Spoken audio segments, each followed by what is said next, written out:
Dr. Samia akachukua nchi baada ya kifo cha Dr. Magufuli. Kwa mujibu wa katiba inahesabika kama ni term moja. Kaongoza nchi mpaka juzi 2025. Kijana mmoja asiyejitambua anakaa kwenye chumba cha kupangishwa, mtoto wa kiume analipiwa chumba. Sio analipiwa na nani? Kazi yake anakuja kuhoji uhalali wa kuteuliwa kwa Samia. Lakini 2020 alikuwa kwenye kamati kuu ya CCM. Alikuwa kwenye sekretariat ya CCM. Wakati Magufuli anapita bila kupingwa hakuhoji. Leo anakuja kuhoji Samia akipita bila kupingwa.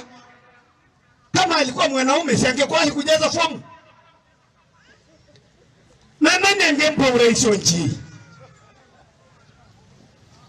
Katika kosa ambalo CCM haifanyi ni kumleta mgombea urais ambaye rekodi yake haijathibitika kwamba anaweza kuongoza nchi.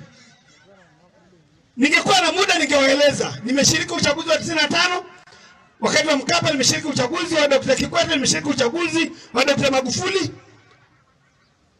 Kwa hiyo nina hakika na ninachokisema. Kwa vijana mlioko kwenye mitandao, mkimsikiliza wewe bwana mdogo, nataka niwaambieni, tafuteni kazi nyingine ya kufanya. Na bahati nzuri sisi haina mpango wa kupoteza. Sisi tunaendelea kuchanja mbuga, kuomba kura kwa ajili ya rais, kuomba kura kwa ajili ya wabunge, kuomba kura kwa ajili ya madiwani. Muno hoye! Muno hoye!